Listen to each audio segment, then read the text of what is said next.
So, if you click this video, it's probably because there's breaking news, or you're tuning in for my daily briefing.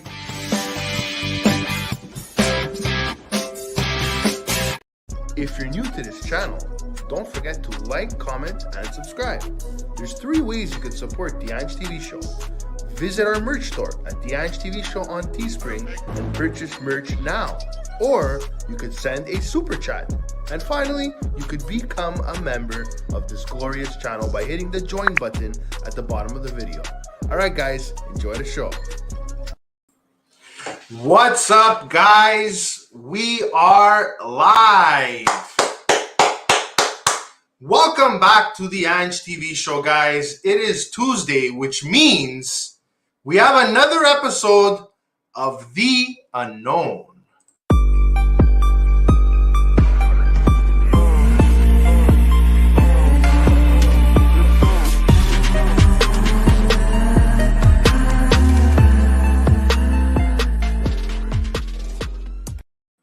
In 2014, guys, an airplane heading to Beijing never landed, okay? And that airplane, guys, is the Malaysia Airlines Flight MH370. It still haunts us to this day. So that's why we're here today, guys. We're trying to figure out what happened to Malaysia Flight 370.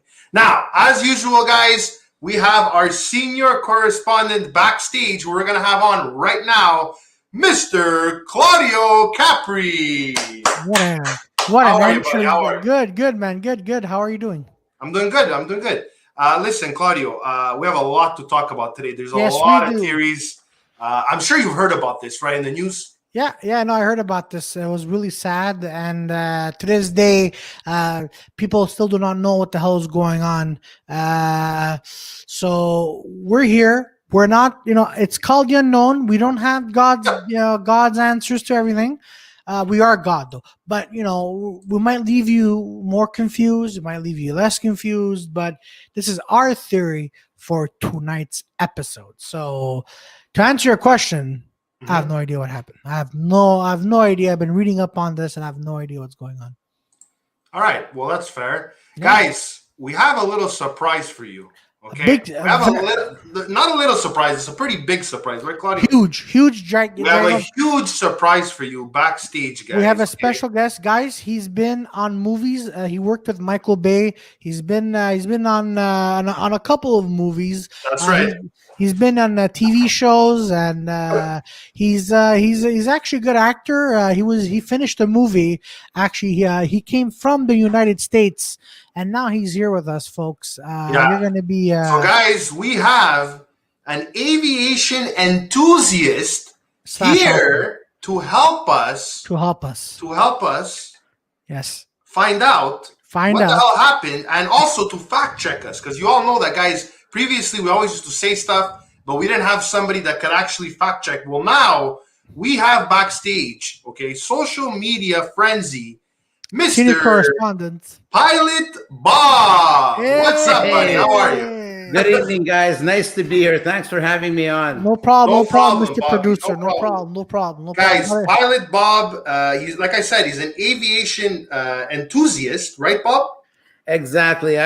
I love aviation since I was a kid. I know a lot about planes, the different models that came into effect and that are now not flying anymore. So I know a thing or two about aviation. I'm not a pilot. I'm not an expert. I'm an enthusiast. So, I've been invited to come onto the show over here and to give my 2 cents worth. And if it can make the show better and clarify a couple of things, hey, why not? All right. Awesome, Bob. Awesome. Listen, Claudio gave his initial thoughts on the matter. I'm going to give my initial thoughts right now. Why don't I do that? Listen, guys, when I heard about this thing, it's funny. If you actually go back in my Facebook, okay, and you check an old post somewhere around 2014, I was saying, how could they not find a plane, like a huge plane? Like they found stuff like way crazier stuff before. Like, how could you not have found this plane? How could there not be debris? You know what I mean? Which over the years, there's been reports of debris being found in Africa and all over the world, guys. So This is one of the biggest mysteries of my lifetime. And mega shout out to my buddy, my Kuji, Anthony DiPardo. He actually gave me the idea to talk about the MH370 mystery. He said, and I quote, okay, he wants to figure out what happened with this mystery before he dies. Okay, guys, so I think that's pretty respectable. And guys, we have a lot of theories, but first, I want to hear from Pilot Bob what he thinks about this whole debacle. Does he think that maybe there might be a cover-up with the government? Who knows? Malaysia, we have no idea, guys. Bob, what do you got to say about this? Well, it's kind of hard to pinpoint exactly what may have happened. One thing's for sure, there's no debris anywhere. Anytime there's a plane crash, there's always debris scattered all over the place. Now, let's say it took a while. There's bodies all over the place. And let's go with the theory that sharks may have eaten up all these bodies. But, you know, there's the suitcases, there's parts from the plane. Some of them are heavier. They're going to go down to the bottom of the ocean. Other parts are going to be like floating on the ocean. So there would have had to be some kind of indication if this plane crashed that there would have been debris somewhere. So they never found any debris. They found some debris like later on. And who's to say that that's the actual debris from the plane that crashed that evening? You know, so that's, I'm not, you know, I can't really pinpoint what happened. It's very weird. But if the plane crashed, like I said, imagine the plane, you know, if the plane's going like this and it crashes this way, there's no in the world that plane is going to go into the ocean, come right back out and just like sit on the top of the ocean. That's impossible. And if we go back to the MD-11 belonging to Swiss Air 111 that crashed on Peggy's Cove in Nova Scotia a while back, the beginning of the year 2000, the 2000s, that plane went exactly like this, and they found millions and millions of scattered parts all over the place. Really? Now, there's another theory saying that, but you know, if Sully was able to land his plane, his A320 from U.S. Airways on the Hudson River, well, why not, you know, why couldn't this pilot land this plane on the ocean? Well, there's an explanation for that. It's because if you know, you're on a river is much, much calmer than an ocean. So Sully, yes, what he did was absolutely amazing. I mean, I'm not taking anything away from him.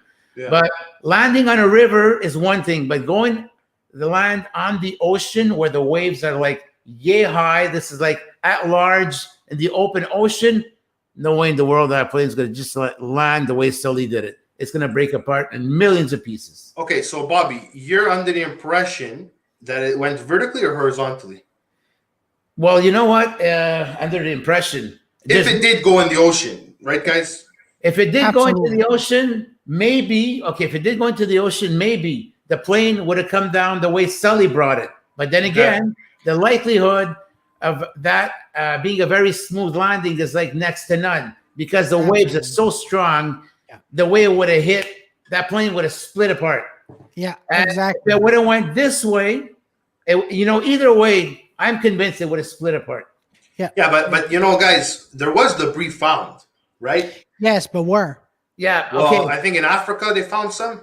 Yes, there was debris found. That's true. But who's to say that is the actual debris that goes on to this plane over here? Because don't forget that there are planes that are scrapped regularly. Really? Yes. Yeah, no. Bobby brings up a very good point here. So question could be, was this actually near a scrapyard?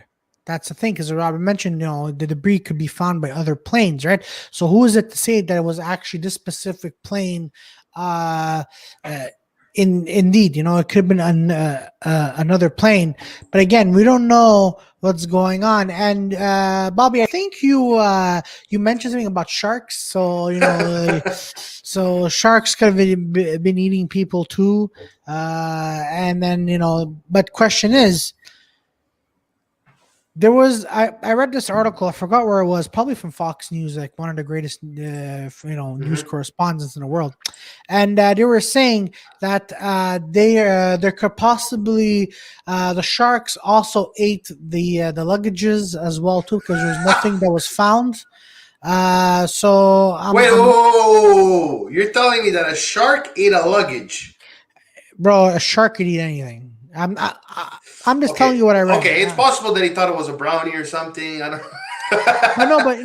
but see, this is the thing. Like where I'm going at is because they did not find any people. They didn't find anything else that was there. Like it might have like all the luggages and stuff. They might have been crashing or disappeared while this plane was breaking up. So we don't know. I have a question for Bobby. Actually, I don't know if you're like an ocean expert, like with the logistics of the ocean and everything.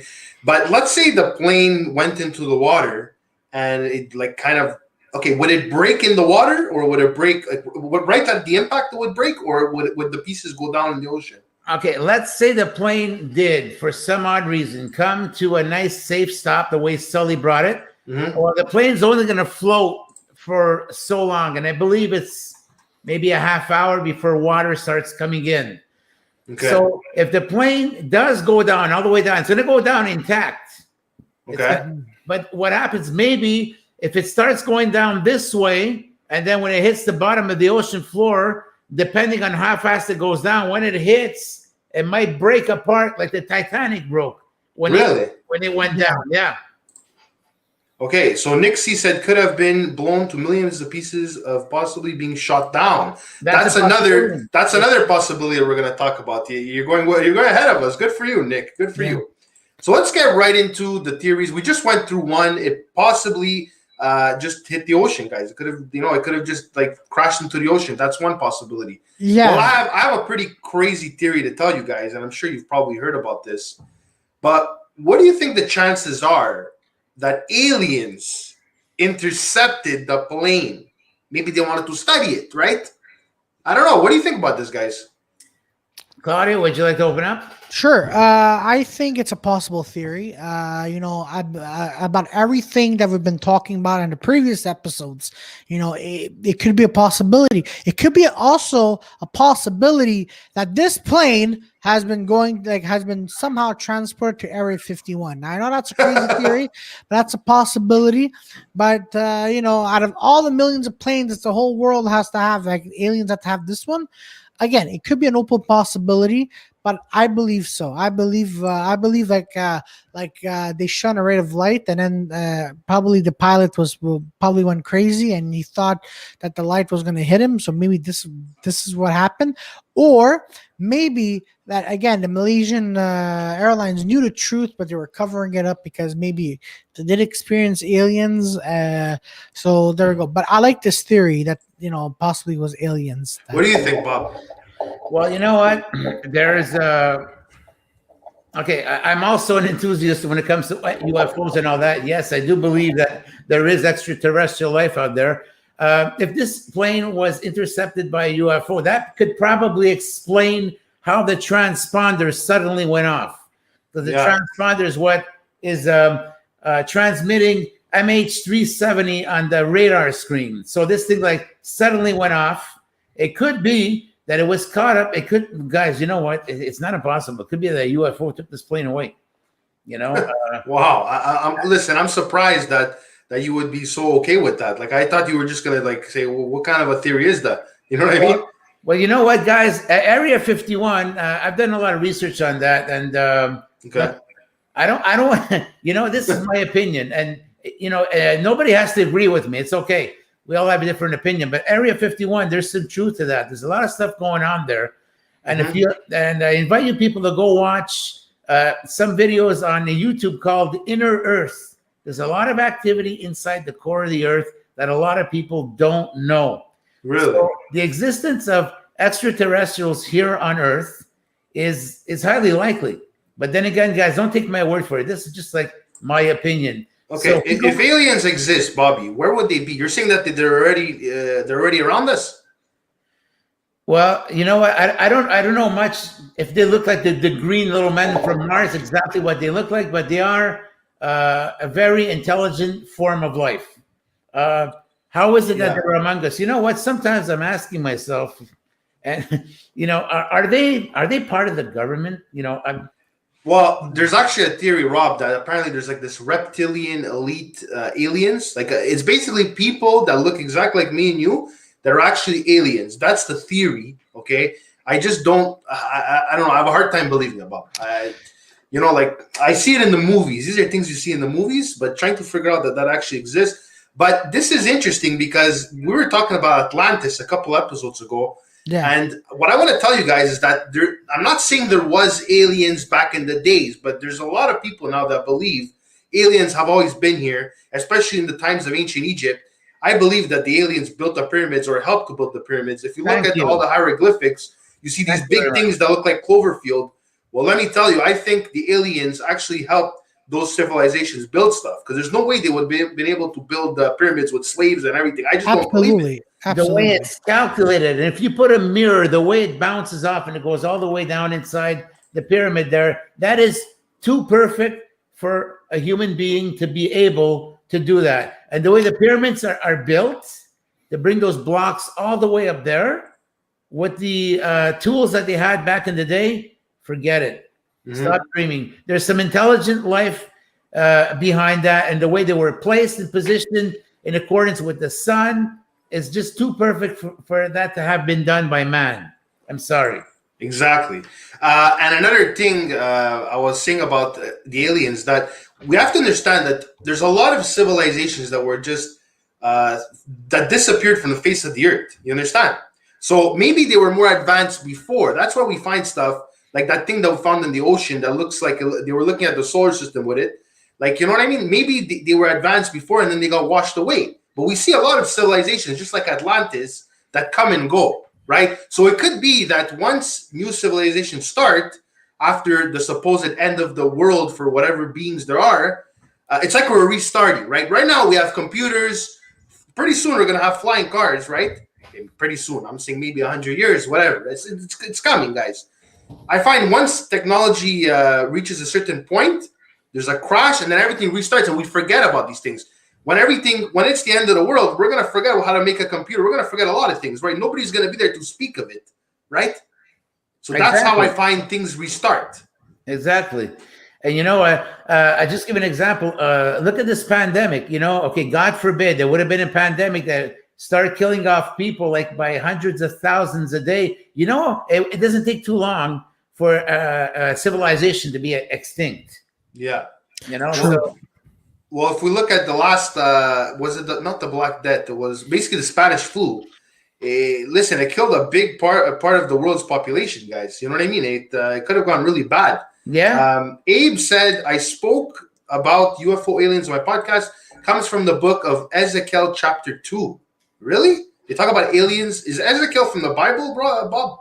Ezekiel, yes, that's a book in the Bible. That's in the Old Testament. And they speak about aliens. And you know what? I want to, Abe, can you elaborate which chapter that is, which verse? Ezekiel chapter 2? That's really interesting. If they did talk about that, that's really, really interesting. Now, I have another theory for us, Bob and Claudio and everybody watching. What if the plane was hijacked? Okay, what do you guys think about that theory? Is it even possible? But I just want to tell you something before you talk about this. There was actually two people. We're not going to say the nationality. It's not important. But there was two people on the plane, on the manifest, okay, that had fake passports or forged passports, okay? Isn't that a bit suspicious, guys?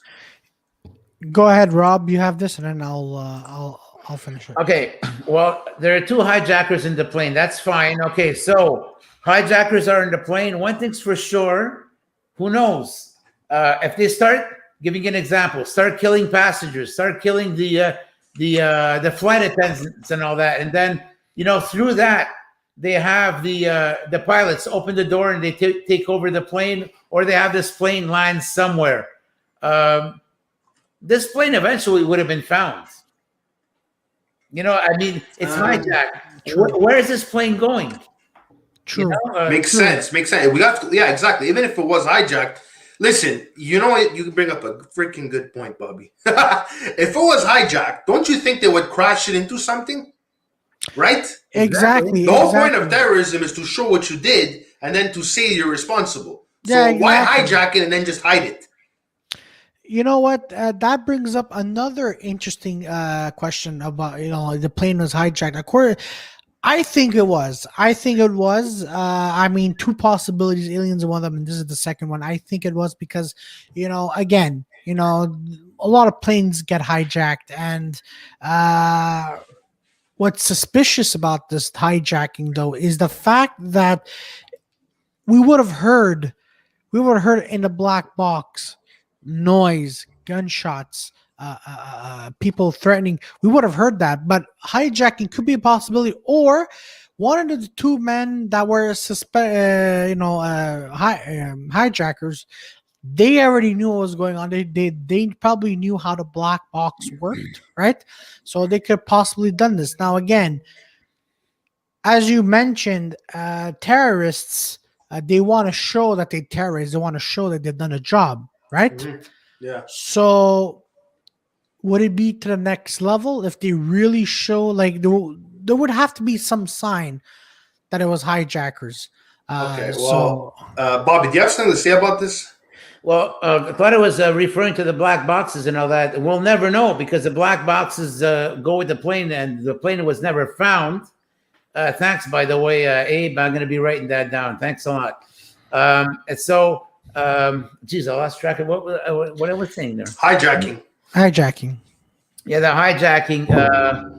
Yeah, then the hijacking. Then what? Okay, the black box. Hey, get me back on track over here. I got distracted. I'm sorry. You were talking about the black box, Bobby, with the hijacking. Like, how would that be a possibility? It was hijacked? Okay, well, yeah. Claudia said there's recording, there's gunshots, there's a whole bunch of noises and all that. That was Really? the CVR from the cockpit voice recorder, but this plane was never found, so we'll never know this plane was hijacked, and we can't go back to the black box because the black box is physically inside the plane. Nick is saying if it was hijacked, they could have brought it to a remote place. So it is possible. Yes. Yeah, absolutely. That could have been a possibility too. Maybe. Exactly. So, guys, we cannot say that it's an impossible thing. I know that I'm really writing on the fact that if it was hijacked, they would crash into something. I'm referring to September 11th. Like, wouldn't you want to make an impact? Usually it has to do with murder when it's hijacking. But there's also reports that apparently they're saying that North Korea could have done it because it was in the range of North Korea, the gas range. Because, basically the plane was flying, guys. It has a certain amount of gas. After that, that's it. It either falls in the ocean and it's done, right? So, Rob, do you have the trajectory of the Malaysia flight? You know what? I don't have that. But, guys, keep speaking between yourselves and I'm going to go and dig it up. Okay, no problem. So as I was saying about the trajectory, guys, I wanted to bring this up. It left from Thailand, I believe. It took off. Then it made a turn, okay? It made a turn, came back towards Malaysia. Apparently, it avoided Indonesia. That's an interesting aspect too. So could it be that it was trying to avoid radars? Like, I don't know. And then it went all the way down into the Indian Ocean. And we don't know how far it went down to the Indian Ocean. So I'm pretty sure the search area was near the Indian Ocean, Malaysia, and also near maybe Vietnam. Like that whole area, they didn't find nothing, guys. They did a search of the ocean. Now, obviously, guys, do you know what the deepest part of the ocean is? Thousands and thousands and tens of thousands of meters deep. Okay, so it's impossible. We don't even know like 95% of the ocean. We have no idea what's down there. In Marianas Trench, there could be a lot of stuff that got stuck there, a lot of planes that crashed. But, guys, as we were saying before, a lot of planes did crash. The debris that we found in Africa, it could have been anybody's debris, right? It could have been a piece of a wing that we found from another plane. This is really, really getting me, guys. I just don't know how a plane with 237 passengers just goes missing. None of them speak up. Now, whether one of the passengers called anybody, that's another story. That's an interesting story, actually, because people were saying that they called, and that's another theory called the ghost cell phone theory. Apparently, people called people on the plane, and the phone kept ringing. It didn't go to the voicemail. Yeah. So it makes you think that they were probably still alive. You know what I mean? Yes, and again, this all goes back to what we were saying about hijacking. So probably was all planned. Probably was all like, hey, you know what? We're gonna make this sound as if like we're taking we're taking over this plane, but don't answer the call, or we'll shoot you, or who knows. Let's go back to the alien theory, right? Maybe they've been beamed into a spaceship for all we know, and it makes it sound as if like nobody was answering, right? So that those two factors could possibly be a theory. But Ange, what you're saying is the more I'm listening to you, the more I'm like, hijackers, like I don't know. I just don't see a motive. You understand, guys, about the hijacking thing? Yeah, but here's the thing though, and again, this is my opinion, so I might be wrong. If you're gonna be hijacking something, you that would be your motive. That would be your thing, right? So as a hijacker, someone's job would just be to hijack. Nothing more, nothing less. That's what it would be. You have no other motifs to do anything else. You're just there to hijack. Now, the consequences of losing people on the plane, well, that it comes with the price, right? So maybe these hijackers did not think it through. I don't know if you're getting what I'm saying here, but yeah. So we got some people coming in. We got Alessia. She says, happy belated birthday, Claudio, by the way. Thank you, Alessia. We also have much. Mr. Studio Memes. He said, oh, let's go. I didn't know you were live. We're talking about the Malaysia flight, one of the biggest mysteries, maybe of the century, guys. I don't know. We'll see. There's a lot of crazy things that happened this year, last year, and in the future, I'm sure. Yeah, exactly. Listen, guys, I have no idea what kind of a decade this is going to be. To me, it's a decade of reconstruction, rebuilding, like almost a rejuvenation this decade. Yes. Will we see more planes go missing? Absolutely. Will we know about certain planes' disappearance? Probably not, just like this one. By the way, guys, there was another Malaysian Flight 17 that got shot down. That we know as a fact. It got shot down in Ukraine. You guys remember that? That happened a couple months after this incident. Don't you think it's a bit fishy there?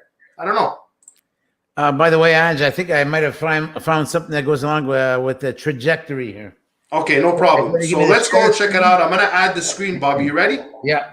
Okay, let's go ahead. All right, so show us the trajectory. Okay. I don't know. Can you see this? Yeah, I can see it. Okay. Everybody can see it properly? I would hope so. Okay, is it like big on the screen? Yeah, I could see it properly, yeah. Okay, so just see what happened here. It says at 12:21, right? I don't know if you can see the mouse pointer. Yeah, I can see the mouse pointer. Yeah. 12:21, that's departure time. So the plane is supposed to be going, this is the trajectory the plane is supposed to be going on. Exactly. What happened? Look, it took a left turn right over here. Wow. And then it went this way. And at 2:15, military radar detects, and this would be coming from British military radar. It says that the jet, it was 200 miles north of the Penang Island. The military craft suggested turned northwest towards the Andaman Islands. Interesting. Okay, so let's see if we can get another trajectory here. Okay, I don't know if this is going to be helpful. Okay. Is that helpful? Ange, what do you think? Seems to be. Okay, Ange, is this something you want to talk about from what you see? Well, actually, this, I don't understand the big circle. You know the big circle around it? Right here. Okay, this is the search area. Oh, the search area. Okay. The search area, yeah. Interesting. So at one point, it basically, at one point, it went downwards, right, Bobby? Yes, it lost altitude. It says here, let's see if we can get anything here that is of significance. 2:15 is the last contact with military radar. Then at 1:19, final contact with air traffic controller. That's just before when they lost the contact with the military. Listen, Khabib said 5 seconds after the plane crossed into Vietnamese airspace, the symbol representing its transponder dropped from the screen of Malaysian air traffic control. Exactly. Now, could that be a coincidence? Could that be something that happened at that point over there? It's a mystery. It's very, very hard to know. The odds are, I think it's safe to say that the odds are, okay, it ran out of gas. What do you think? Well, it ran out of gas. Maybe they lost. Like, okay, so you're telling me that when it went down towards the Indian Ocean, it didn't know where it was going, right? Well, at that point, there doesn't seem to be an indication that this plane had any navigation going for it, because the transponder was lost. But then again, there seems to be some kind of a theory saying that the pilots didn't know where they were going. Now, however, I believe up until 7 hours after the plane disappeared, there was still a little ping coming from a military satellite that they had picked up. Exactly. And then that's where they saw it go downwards, right? Well, from there, the ping got fainter and fainter. Now, if the plane was emitting a ping 7 hours after, they lost initial contact with it, that means the plane was still up in the air for that time. Now, what happened is that, did the plane crash after we didn't hear that ping anymore, or did it disappear mysteriously? That's the whole thing. There you go. We don't know what happened after that, but it did head towards Antarctica, if you think about it, right? I'm sorry, it did? It went downwards. That's later on. It went downwards on the secondary radar. It went downwards. We don't know how far it went down, so that's why they searched in the Indian Ocean. But listen, at the end of the day, it must have run out of gas, right, Rob? Well, there's a huge possibility that it did run out of gas. And again, running out of gas, so that means it crashes. Where it was, there was no sign of land, no island, no nothing. So that means it crashed onto the ocean. And again, here we go with the theory of that there's debris all over the place. There's luggage. There's an aftermath. There's a crash. There's an aftermath. Mr. Studio Meme says, did you hear about Egypt Air Flight 804? It was heading from Cairo to Paris in May 2016, and it disappeared from the radar while above the sea. 66 people died. Never heard of it. Did you hear about it, Bob? Egypt, yes, Egypt Air. It was a Boeing 767, I believe. Is that it? It was going from, and I think there were American passengers on there and some Canadians as well. Yeah. Trudeau denied that any Canadians died on there. It was a very big story. And if I remember well, it was a pilot who had problems, and he had a $2 million life insurance, and he got onto the yoke. The yoke is like the steering wheel, like this, and it's like the co-pilot was trying to fight him off.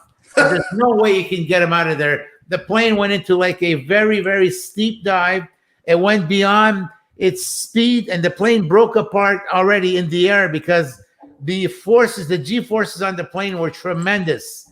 So that plane broke up before it hit the ground, or was it water? I don't remember, but what a terrible way to die. Oh my God. God bless everybody on that plane, and on every plane, anybody who died, God bless. Guys, our thoughts and prayers are out there for the families, the friends, anybody who knew somebody on MH370, guys. Our prayers are with the family, and seriously, guys, I hope that one day they might find out what happened to their family members, and maybe if the Malaysian government is lying, shame on them, guys. Maybe the truth will come out. But I have a feeling, guys, within the next 10 years, we're gonna find out what happened to this thing. Guys, what I find is very unfortunate is that these families, for the past 7 years, have been grieving. There is no closure to this. No. And this is the most terrible thing that could happen, is because these people somehow, a lot of them, even though they consider their relatives dead, some of them must be hanging on some kind of sense of hope that somehow they managed to land this plane and they're alive somewhere. And that's what's devastating for the people who are left behind. Yeah, if you have information, guys, please present it to the authorities, the proper authorities. But listen, I think, and I'm convinced, that in my lifetime, we're going to find out what happened to this plane. We're going to find out the truth. Maybe there'll be a whistleblower. You don't think so, Claudio? No, I don't. Why not, Claudio? Because this would be too big of a story. And depending from what point of view you're going to find out the story, there might be a civil war that may break out. And also think about this: it might be the country they're going to. They probably may have shot it down as well. So finding the truth is going to be a civil war. Look, if the Malaysian president government did not say anything, maybe it's best. Randy said a good point. He said, "Why didn't the military send up fighter jets?" When the military satellites picked it up, why didn't they do that? Why did they wait so long? Exactly. See, exactly. Maybe they planned this, or maybe they were just looking away. Yeah. Could there have been suction in the sky? Yes, there could have been, and that goes with. Well, there's actually two theories we have. One is that it was a black hole. That's like a common theory. That's like a Bermuda Triangle type of theory. But the reality is it's not a black. It's like a black hole, but it's not a black hole. They're called hexagonal clouds, which you could see in the Bermuda Triangle. And maybe, yes, they did go into a sort of black hole thing, and then it got lost, and maybe it ended up in another. Like usually when this happened in the Bermuda Triangle, and people said that they went in these dark clouds, they ended up in like Miami from like Puerto Rico. They ended up, so they basically teleported almost. Not really. It just seems like they're going fast. But the black hole like propulsed them. The weather could have been bad too, right, Bobby? Well, there weren't exactly any reports of very bad weather that night. I don't think the weather played a factor, but there's definitely something going on here that someone does not want us to know. I am convinced. Yeah. Randy said there is no hope the pilot landed the plane in a Hudson River style water landing. No, like I said, in the ocean, the waves are huge. They're humongous. It's highly unlikely. And I had Captain Robert Pichet, who was the pilot of an Air Transat A330 he was taking to Lisbon from Toronto. And his biggest fear was, ditching that plane in the ocean because he knew he was not going to survive. Really? Yeah. Wow. So that's it. The possibility of that plane having landed smoothly on the ocean, I highly discount that. Okay. There's other theories, Bobby. Was it shot down? Like I said, the 17 flight 17 was shot down. We know that for a fact. Okay, but was it shot down? Why was it shot down? What do you think? Well, again, if it's shot down, it's a crash. It's an accident. There's going to be debris. There was no debris. Yeah. So, there's anything to do with a plane that either it's shot down, it crashes, it goes vertically, horizontally, whatever. There's an impact, and the plane does not resist that kind of impact. Yeah. So we have a little reservation from Mr. Stilly Memes. He said, Ange, this is making me very worried. My dad is coming from the UAE on Friday by plane. I want to say something interesting, and I think, Bobby, you could comment on it because you're an pilot enthusiast, okay? Just to let you guys know, guys, Robert is not an expert on planes. He's a pilot enthusiast, which means he has a passion for flying, but he does know a lot about it, right? You study about it, right? Yes. So he's here to help us, guys, okay? Sure. To give us pointers. Now, so Mr. Yamis was saying about his dad is going to be flying on a plane and he's worried. Well, listen, I want to say something, okay? And I think you could comment on this, Bobby. Yes. When you're in an airplane, guys, it's sad to say, but your life is in the hands of the pilot. Do you agree with that statement, Bobby? Definitely. The pilot and the co-pilot, both pilots, okay? First of all, I don't want to sound alarming or anything. So what was your friend's name who's on the podcast? Mr. Memes. Mr. Memes, your dad's going to make it home. Yeah, your dad is going to make it home safely, so don't worry about it, okay? Flying is very, very safe. Just letting you know that pilots, I don't know how long it is, but they go through psychological tests. They're tested to see if they're depressed, if they have suicidal tendencies, if they're okay. They're tested mentally, and they're also tested physically. So there's a good chance, depending on how they do on this psychological test, this profile, that they can start picking up signs of danger. That one of these pilots is going to become dangerous. So they're going to remove him from function right away, make sure he's treated and ready to go back. So, and there's another thing, that the cockpit door is locked. There's no way to get in there unless you put a bomb. Because Wow. there's no way to open that door. And getting a bomb onto a plane is like next impossible. Not easy. Okay, this is great, Bobby. Seriously, round of applause to you. If I wasn't holding my microphone, I would clap my hands. No, but seriously, dude. Okay, so Luigi said greater chance of dying in a car accident or getting hit by a car than dying in a plane crash. That's absolutely true. Yes, That's statistically true. Like, you have a better chance of getting hit by a car than, like, it's true. Randy said it was a suicidal attempt by the pilot. Do you believe the pilot depressurized the cabin, resulting in the passengers becoming brain dead as a way to prevent panic? Question mark. Well, guess what? That is one of the huge theories that we have, and we think it's pretty credible. At least I think it's pretty credible. Pilot suicide. Guys, I am convinced. Okay, I will let you know at the end of the show what I think after looking at all the theories.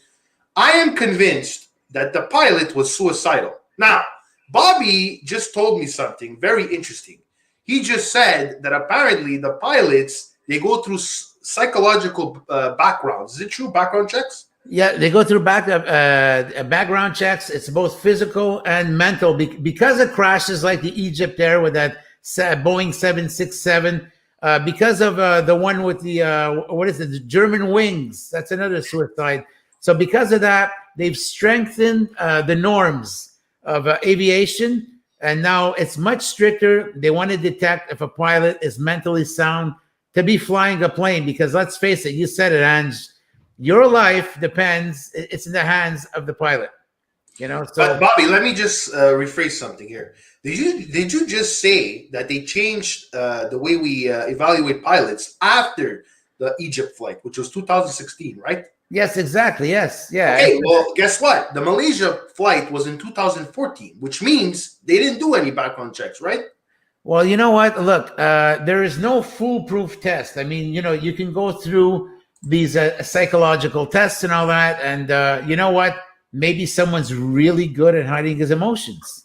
I mean, you're gonna have someone, get by, but with the screening and all that, there's a lot of accidents that are avoided. I was just gonna put my 2 cents in there as well, since you both brought this up. Someone could be hiding their true thoughts when they're doing a test, right? Like maybe this pilot knew how this test was going to work, because perhaps he's been taking this test so many times, so he was not showing his true emotions. He knew how to hide them. So you could fake a test, right?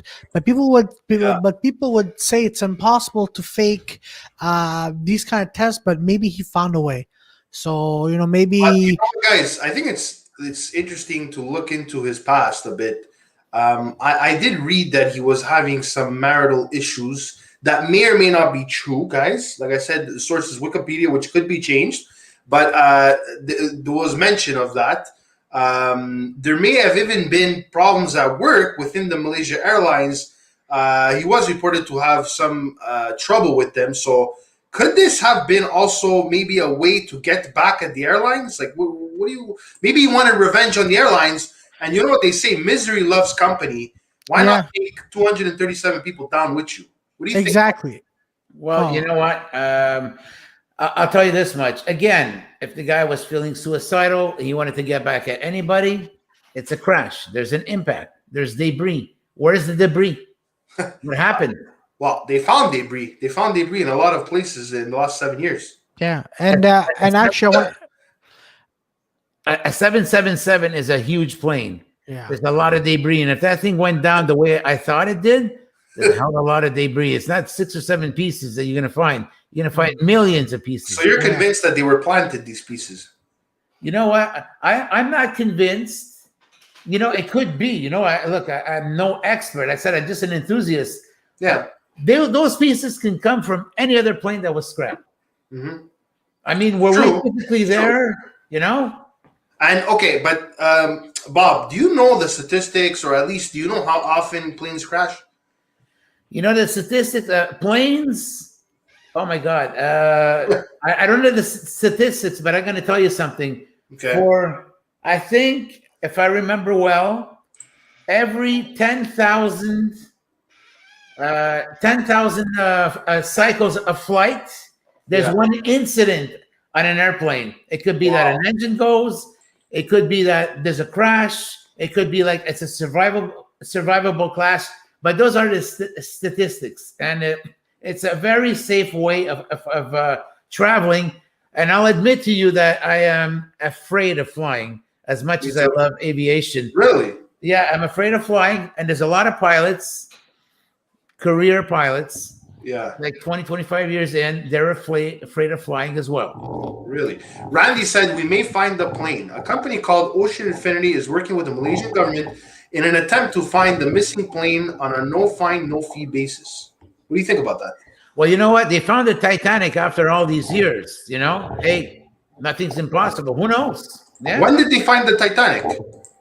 They found the Titanic by accident. When did they find it? Oh, my God. It's a while back. Oh my God! They made the movie. Yeah, hold on. Let me go find the movie. It's gonna tell me exactly when. Yeah, Claudia, if you can check that up for us. Yeah, but that's what I'm doing. Yeah, they found the Titanic. I believe it was by accident, and there's actual footage in the movie Titanic with James Cameron, Leo. What's his name? Leonardo DiCaprio with Kate Winslet. Okay. That movie. There's actual footage from the Titanic. Really? Yeah, they actually went down. Yeah, sure. And they brought up a lot of expensive cutlery, some dishes, some bottles of wine that were all the way down at the bottom of the ocean. I don't know how anybody can drink that wine. But actually, you know, it's not telling me anything here. Okay, so James, at the beginning of the film, it was they weren't actors. Like the old lady was actually Rose. So it was her, and it took place in. Hold on, I'm gonna find it for you. Well, they found that off the coast of Nova Scotia in Canada. Yeah, that's true. Wait, they found the Titanic in Nova Scotia? Yeah, off the coast of Nova Scotia. Yeah, I think I remember this. Yeah, in Canadian waters. Yeah. Wow. Okay, but why was it near Halifax, the Titanic? Well, that's where it hit the iceberg. Really? It hit the iceberg and it ripped a gaping hole, like really, really big. And what happens is a ship, the way it's made, they have compartments. Yeah. And, you know, it's like a compartment here and another one there. And nowadays they go all the way up. They touch, you know, but back then they didn't go all the way up. So the water is here and it's overflowing into the next compartment and the next compartment. And that's why the Titanic ended up like tilting like this. Okay. Because of all the weight, all the water was there, and that's what brought the ship down. And it went down this way. There's a whole nother, like literally, that's a whole nother episode, the Titanic. Like, you know, but you see, the conspiracy theories around the Titanic was it really the Titanic? You know what I mean? Like, it could have been another boat that was very similar to it. I can't remember what it's called, but well, the sister ship, it was the Olympic. The Olympic. Yeah. That's another episode. I have the date here. What they found at Titanic was September 1st, 1985. Oh my God! Wow! It feels like it was yesterday. 1985. When did it crash? 1912. Is that right, Claudio? Sometime in April 1912. Hold on. In frigid waters. Yeah, I believe it was 1912. All right, give me a sec. I will find this. No problem. All right, so what was? Let's make this a little bit fun. So, what are your speculations?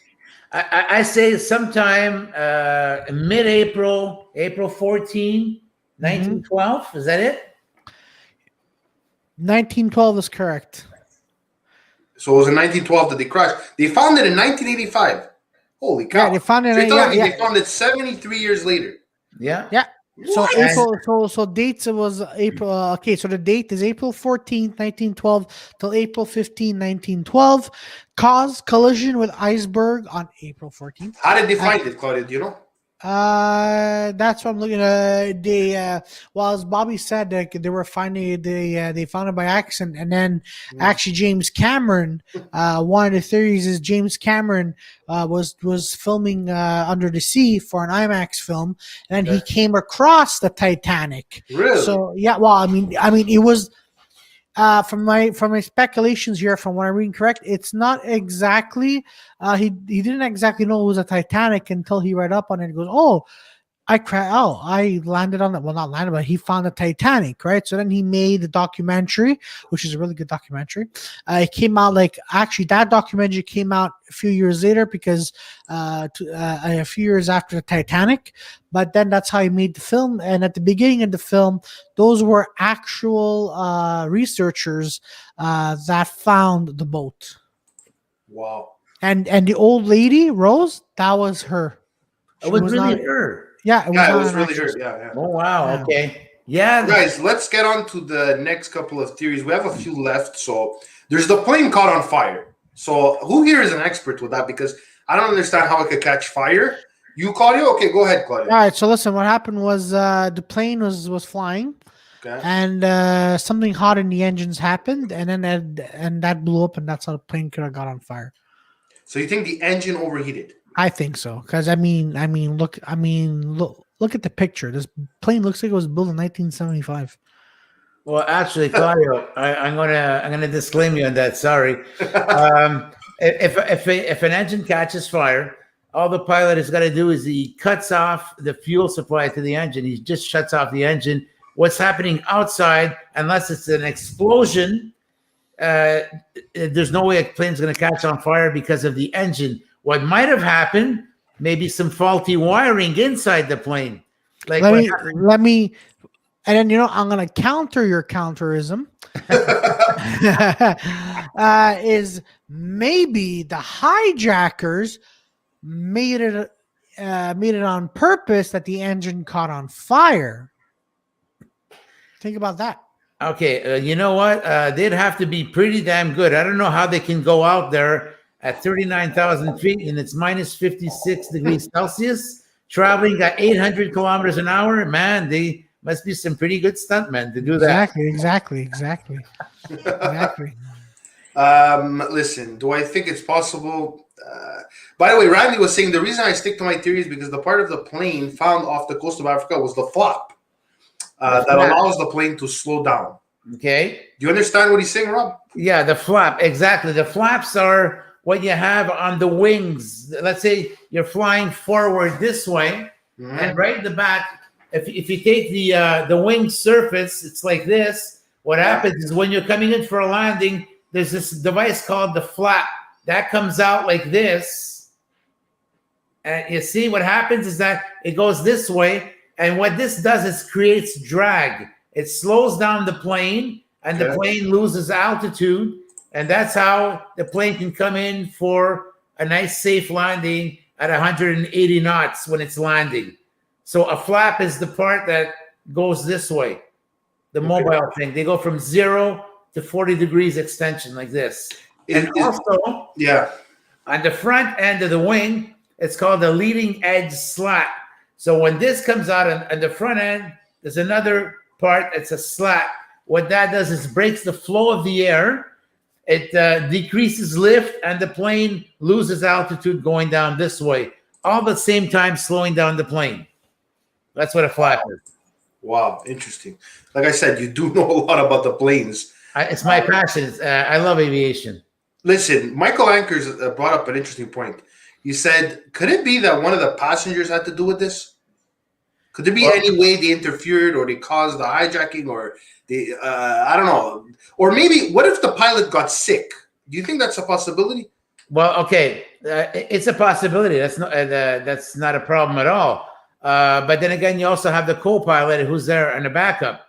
Now I'm going to bring something else up. Yeah. What if both pilots got sick? What are the odds that both pilots get sick? Well, you know what?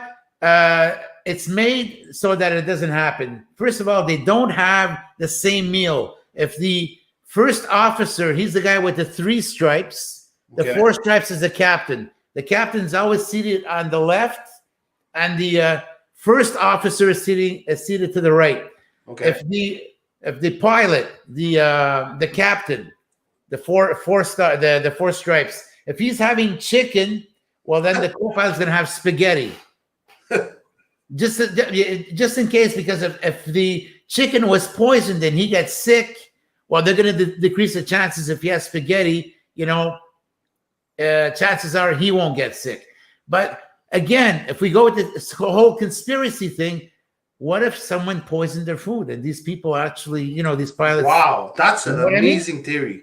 Wow. Wow. It doesn't take much, eh? But who do you think poisoned them? The airlines? Well, it could. You know what? Look, this. Why poison them like when they're on the plane? Well, I guess that's when they eat. Well, yeah. Look, the food that was served to them, and again, guys, please do not take this as forecasters would say. This is an assumption. I'm not even thinking this. I'm just bringing this up, for conversation. Why would they want to poison them? They wanted the plane to crash. I don't know. Okay. So if they wanted the plane to crash, okay, why would they want the plane to crash? Again, it goes with the whole mystery. Why is this happening altogether? And again, you know what? It could be, it could be an inside job. It could be some flight attendants who were inside on the job. It could be someone else on the plane, because the flight attendants have access to the cockpit with a card. They could unlock the door to go inside. So if the pilots are unconscious, whatever, these hijackers could go in and they can take over the plane and land this plane somewhere else that we'll never know of. Is it in North Korea? We don't know. Okay, so Bobby, listen, you don't think it's pilot suicide? You think there was a hijacking? Look, if it's a pilot suicide, like I said, if there's a collision, if there's an impact somewhere, there's going to be something to show for. There was nothing to show for it. Wow, interesting. So you really don't think it's a pilot suicide? Because I based on what somebody told me today, and like I said, you're not supposed to believe everything you hear, but somebody actually told me today that he was convinced it was pilot suicide. He was like, I have all the evidences, whatever. Okay, what evidence does he have exactly? What evidence that he has? The depressurizing, the fact that he knocked everybody out. Okay, and then what? He knocked everybody out, and what did he do afterwards? He crashed the plane? That's when he crashed the plane, when everybody was unconscious. Again, Ange, we're gonna go back. We're gonna go back to the square root. He crashed the plane. Where's the debris? There's an impact. There has to be some debris. It's all about debris. No debris, then you don't know what's happening. It's all about the fucking debris. But you know what? Oh, if someone took over this plane, and if this plane is intact, and they landed it somewhere, they probably landed it in North Korea, like you said, that's a possibility, because there was no debris. Yes. The plane just can't disappear like that. Houdini wasn't around. He just didn't go like this and hey, abracadabra, and the plane's gone. No, that's not the way it works. Okay, go ahead, Claudia. This guy from the Agree to Disagree show, who whatever his name is. I'm kidding. Political reason, war jester. Yeah, that's a possibility. That's you know what? The more you both been blabbing about this, the more I've been thinking about this. It's probably it's probably political reason. Because go back to what it's like. The Malaysian president didn't say anything about this. He probably knew what was going on, and he probably had to deal with whichever other country. Okay, but how many plane disappearances have happened in the past, Bobby? Out of your memory? You know what? Besides the Bermuda Triangle, this is the only plane disappearance that I know of. Okay, but I'm saying how many planes went missing without a trace for we never found out the answer. How many? Is there a lot? You know what? I would say not too many. Not too many. That's my point. Okay, if there's not too many, don't you think that this is somehow a cover up? I don't know. Why that plane went missing? Also, I want to know something. The bodies. Okay, what do you think would have happened to the bodies if it would have been in the ocean? Do you think they would have disintegrated at impact, or what? Do you think? Well, you know what? If the plane came in on a violent impact, that's there would have been a total carnage. Bodies ripped apart, shredded apart, because the G-force when that plane is hitting the water is just so tremendous. The body would have been shredded. Yeah, hundreds of pieces. Randy said something interesting. Considering the amount of time that has passed, if we find the black box in the ocean, do you think any information can be recovered? You know what? I think that is so deep down, the salt water. After a while, what's going to happen? I mean, these things are made to resist. But what's going to happen? It's going to start eroding. Just an example. Look at the Titanic, how eroded it is. It's at the bottom of the ocean. The salt water is going to eat away at it. It's true. you know what? If there's any chance, look, it has never happened. Like, a black box spent 7 years at the bottom of the ocean, and I don't know how deep the ocean is. Is it 10,000 feet deep? I don't know. Chances are, that if they do recover the box, the tape inside is going to be very, very damaged. So let me rephrase. Let me just clear that up again. So if there is a black box, if they were to find the black box, let's just say it is in the ocean, then it's too late. Like if we recover it, this has never happened before. I don't know how. I don't think anybody knows how resistant these boxes are. I know they're very, very resistant to fire. But spending 7 years at the bottom of an ocean floor, if that's the case, with all the salt water and the current and the pressure on them, I'm not too convinced they're going to be able to find anything valuable on there. Whether it's the flight data recorder, which is going to it records the plane's behavior, all of the information coming in, the fuel consumption, the signals, that were sent at the air brakes that were deployed at whatever moment, how much fuel they were using. There's that box. It's called the FDR, and there's also the flight. It's the voice recorder, and they have two black boxes, and they're not actually black. They're bright orange. The reason go ahead. The reason why they're called black boxes is because it's gloomy, it's, death and all that. But they're bright orange and they're very spottable. So you have two black boxes. And to go back to what you're saying, I find it unlikely after all this time that these boxes, they're pulled out of the water, if they're going to be of any help. But then again, we've never had anything happen like this. We don't know if these boxes are going to resist all those conditions to which they're exposed. Randy said, it's me with the ideas. There is no cover-up. The direction of the plane was going. There is no land anywhere apart from Christmas Island. If the waters were calm, he could have landed it perfectly in the ocean. Even if you landed in the ocean, where are you going to go? You're stranded. Well, okay. What happens is that if it lands in the ocean, let's say they did land in the ocean. Okay. Mm-hmm. Now they have the plane. They have those water slides that come out from each of the four doors on each side, and they all have life jackets that are under the seat, and they also have these lifeboats. So these people end up in these lifeboats, and they're like bright yellow, and they're very, very visible, very spottable. Again, if you crash the plane, you manage to get everybody out. Eventually, someone's going to see you.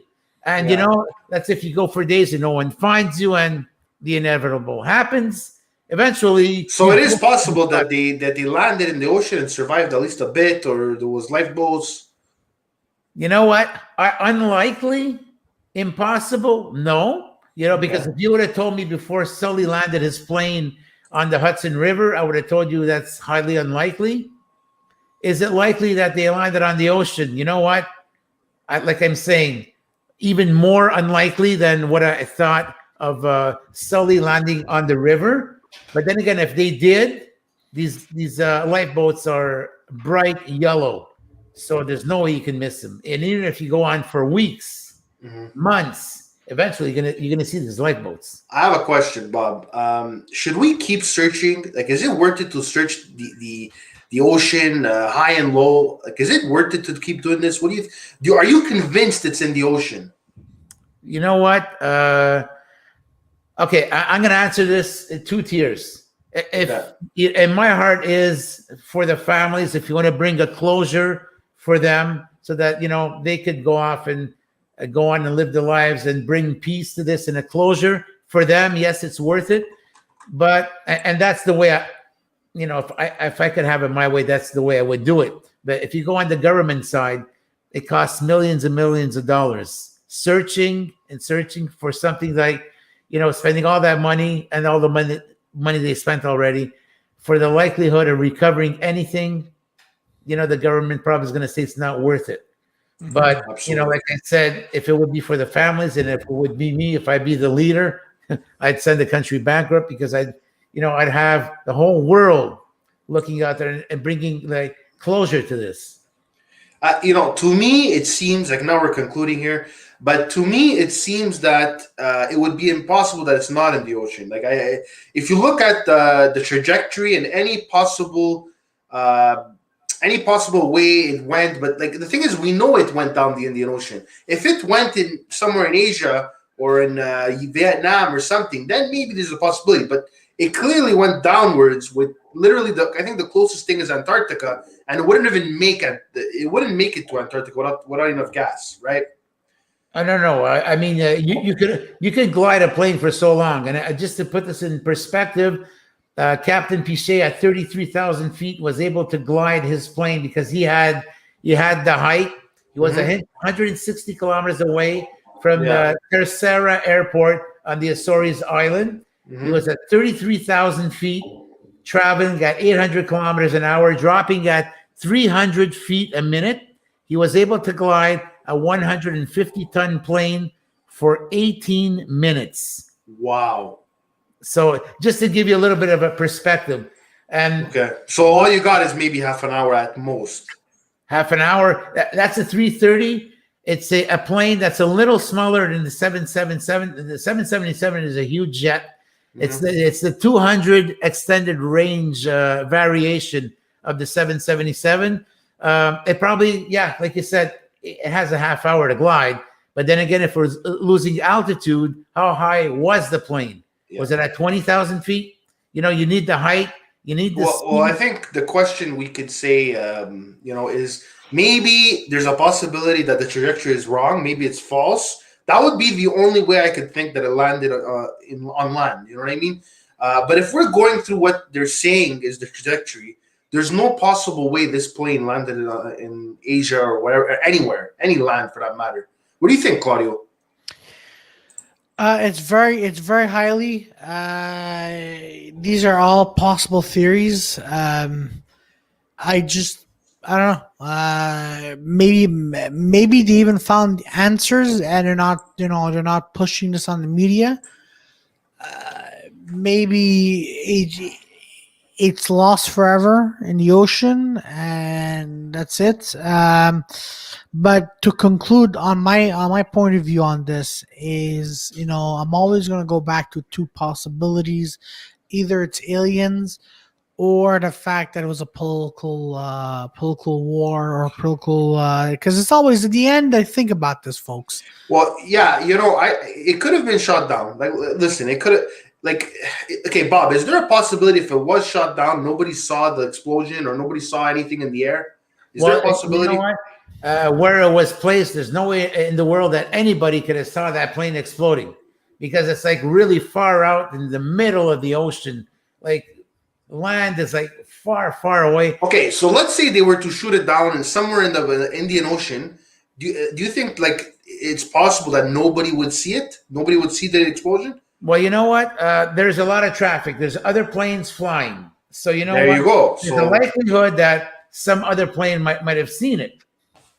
And then again, okay, I'm going to throw this at you now.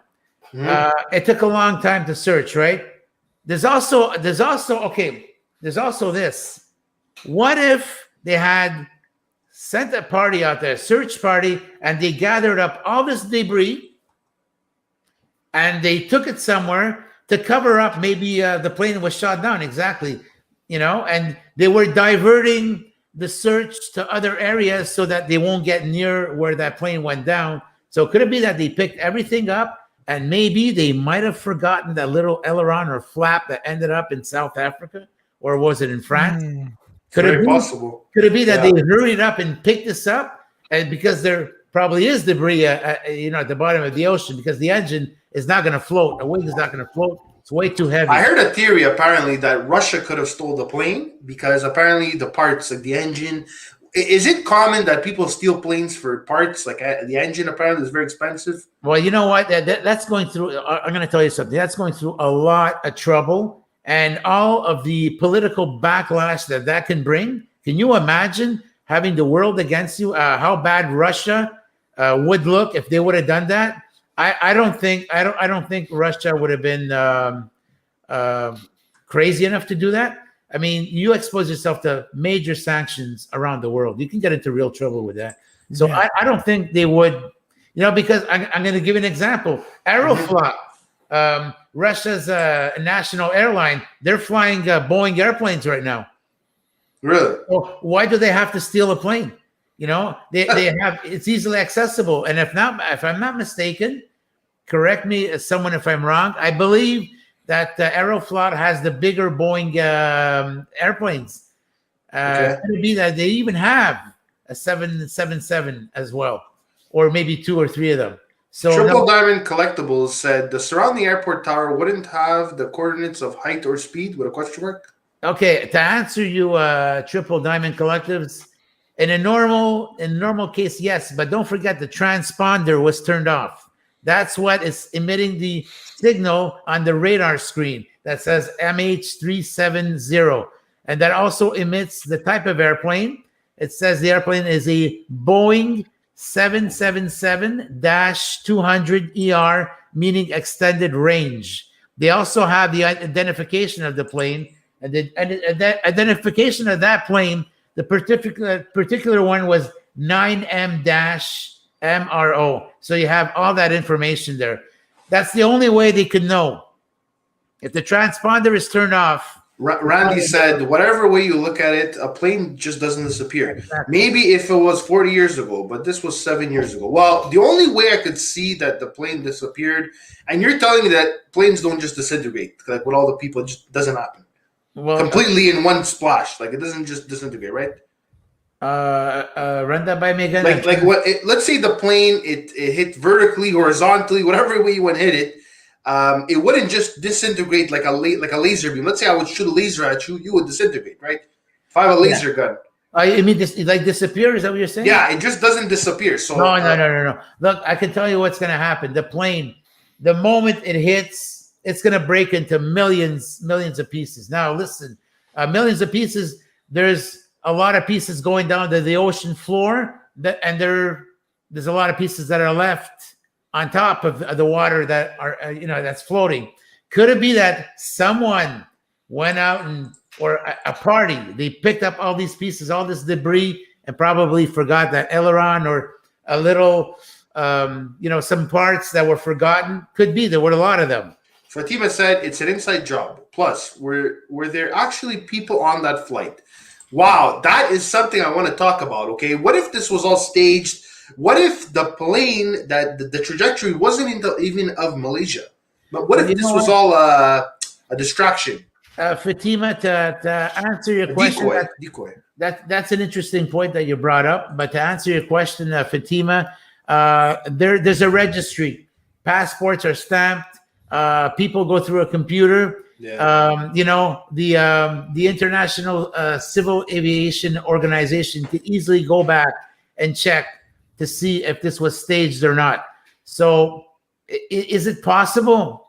Anything is possible, but unlikely. It's very well checked. So we're going completely out of the box. I love this. Seriously, guys. You guys are awesome. Continue, Bobby. Okay, so yeah, like I said, to answer you, Triple Diamond Collectibles. No, I'm just an aviation enthusiast. I just love aviation. I know a lot about it. There's a lot of stuff I don't know, but I'm doing my best over here to answer questions and to give my point of view. So it's very difficult because you could always go back and track, the people who went onto this plane and all that. Yeah. Exactly. I mean, there's passports, there's a lot of that stuff. And there's the computers, right? People go through right now. It's just like a mind F word. Like, I don't want to say the word, but it's a mind. You know what, guys? Listen, you guys are opening my eyes. Like, this is just remarkable what I'm hearing. All the theories and everything. And like I said, if you guys have any more theories you want to give out, whether you're on Facebook, whether you're on YouTube, if you want to give your theories and shoot it, go ahead and shoot it. Bobby's here. He could answer you. You know what I mean? So, Bob, at the end of the day, what's your verdict? What happened to Malaysia? I'm going to throw something really crazy out there. And again, this is my opinion. Take it if you want, whatever. I think it's an inside job. They took the plane. They turned off the transponder so that they wouldn't be tracked. It landed somewhere What are the motives? What's the motivation behind all this? That I don't know. But this plane must have landed safely somewhere. And it was made, to be shown as if the plane was shot down and disappeared, whatever. But there's just not enough evidence. Okay, but if it did land, what do you say to the trajectory that says otherwise? That says that it pretty much died in the Indian Ocean. Okay, and who's saying that the trajectory that they're showing is the actual trajectory? Yeah, there you go. I mean, everything could be questioned. Who gave out this trajectory? Is it the Air Force? That trajectory comes from the radar that they have. They recreate. But how do we know this is legit? Is it Malaysia Air Force? Well, then again, that's what I said. I mean, if this is a conspiracy and the plane landed somewhere safely, they can make you believe anything you want. Something tells me the part that it went down in the Indian Ocean is probably fabricated. Something tells me. One thing's for sure, there's something strange that went on with this over here. And you know what? I don't want to bust anybody's bubble, but I find it highly unlikely that we will ever know whatever happened to MH370. But you know what, Bobby? I know I'm not trying to bust balls here. I'm not trying to flip over tables. But I'm just saying, if it did land, don't you think somebody would speak out? There would be a whistleblower to say, hey, guys, someone would communicate. They had cell phones. Don't you think they'll be able to communicate to tell people where they are? You know what I mean? Like, you're talking about 237 people that you would have to keep mouth shut, That's a very interesting point you're bringing up over there. Okay, how's this? I'm going to give you an example. I know that this exists out there. You have this like small scale. You have this little device like this. When you open that, it cuts all communication with your cell. If you're trying to make a phone call, it cuts that communication. You can get into serious trouble if you get caught with one of these devices here. So is there a possibility that on that plane, knowing that this was going to be a conspiracy, knowing that this plane is going to be landing somewhere, could they have installed a device or devices strong enough like this to cut communication, from getting out of the plane? I don't know. That's a good point. You know what, Bobby? When they depressurized the plane, could it be that they knocked people out because they didn't want to see where they're going? And maybe they hid them somewhere at an undisclosed location? You know what? That's another... that makes a lot... if we go along with the theory of this plane landing safely and all that, if they depressurize the cabin, people are going to pass out. And by passing out, they don't have any oxygen. What happens? They die, right? Yeah, the people die, right? That's it. Shit. So the people are dead, right? Well, like I said, it goes back to what do you want to do with the plane? I mean, if you just want to kill 237 people, that's one thing. Like, what would you do with the plane after that? I don't know. That is, I can't answer that question. It could be politically motivated. It could be like an act of war. And again, God forbid, I'm not accusing anybody. Could it be a country, that had some bad intentions? A country that doesn't think democratically? I don't want. It could have been a hostage attempt gone wrong, right? Oh God! You know what? It could be anything. Listen, I feel like breaking this table, knowing that there's that we might not ever find the truth. It's like I want the truth right now. It's just imagine the fire. But I'm saying, like, how could we not have the answer to this?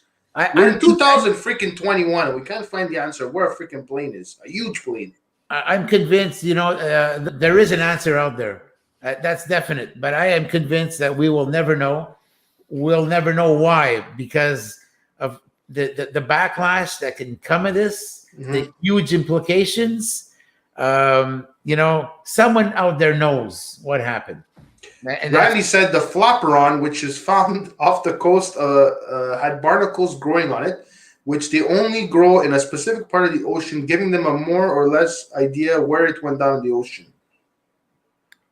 That's an interesting point, Randy. The thing is, if barnacles are growing on that flaperon, that means that, that flaperon must have been hanging around there. And I'm not saying this sarcastically by any means, Randy. It must have been hanging out there for a while. A certain part of the ocean. Geez, wow. Anything is possible. Okay, what makes it very interesting as well is there are no films about the story. It's like the story doesn't want to be told, or something is keeping it down low. You know what? I actually typed on Google Malaysia Flight MH370, and I saw something about movie 2021. Is that true, guys? Have you heard of any movies coming out? Claudio's the movie expert. None. I haven't seen or heard any movies involving a plane like this that's going to be coming out in 2021. I've been looking at the list as we're talking. I'm like, oh, maybe there's going to be a movie based on this, and nothing. Claudio, can you also have you done your research? Can you just check if there's a legit movie coming out, or if maybe there is a movie about this? I would really like to see it, and I will be checking also other YouTube videos and see other opinions for sure, because I'm just hooked on this subject. This is something I wanted to do for a while. Ange, to answer Fatima, Yeah. You know what? There's been a few plane crashes, and a lot of them memorable. One of them was an Airbus, I believe it was a 330, in Air France that crashed. There's also the Swiss Air Flight 111 that crashed off the coast of Peggy's Cove in Nova Scotia. There's an Egypt Air that crashed as well. Mm-hmm. There's the Alaska Airlines MD-90 that crashed. There's a lot of planes that crashed, and they didn't make movies about it. So so there's Malaysia 370, the plane that vanished, was documentary, 46 minutes.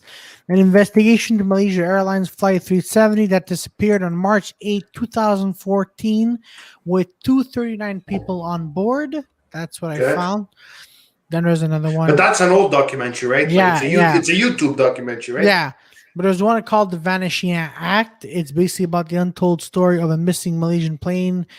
Is an unreleased English language film from India, inspired by events surrounding the disappearance of Malaysian Airlines Flight 370, to be directed by Rupesh Paul. Okay. So, we're definitely going to have to check this out. But seriously, guys, thank you very much for coming on. Claudio, our senior correspondent, amazing guy. And now we have a new addition with Bob the Pilot. Listen, but Bob the Pilot could do a lot of different other characters, right? You know, I mean, you have a lot of other niches, right?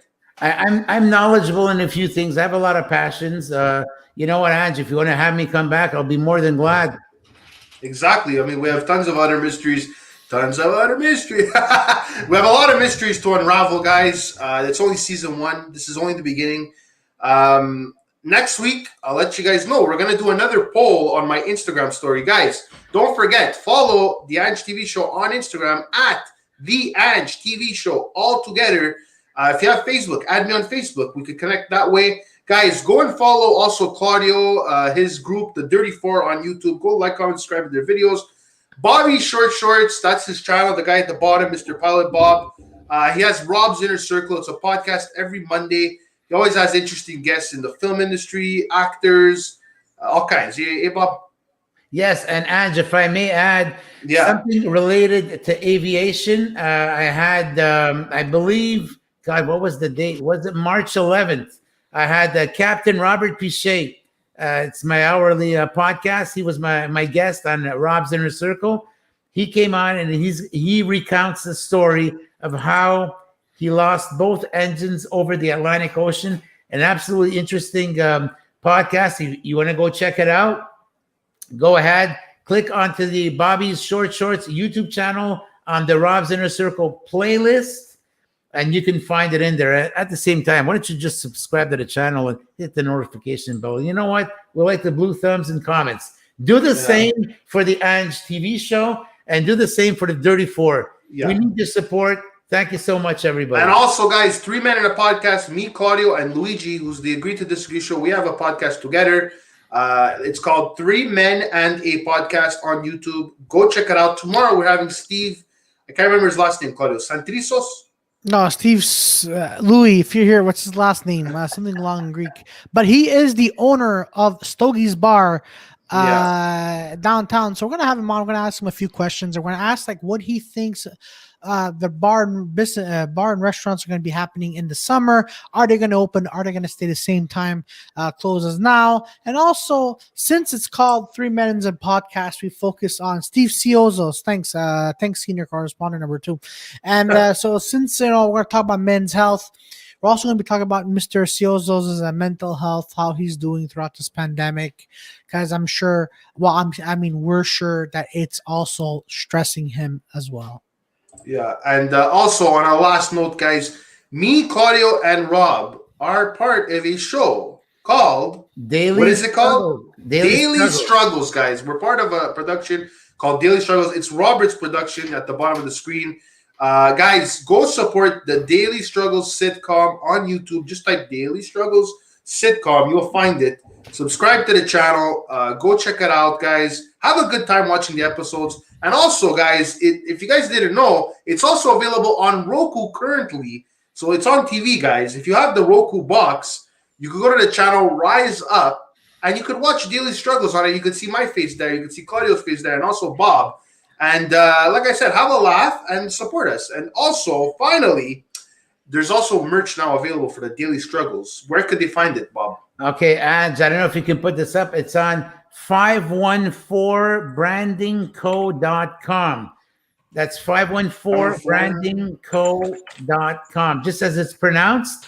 And you folks can go on there and you can get some collectible items. They're great quality, affordable prices for both Rob's Inner Circle and Daily Struggles. We got some nice items out there. So we won't make you go broke. And you know what? You support a bunch of local actors for a local cause. And I do want to mention at the same time that Claudio and Ange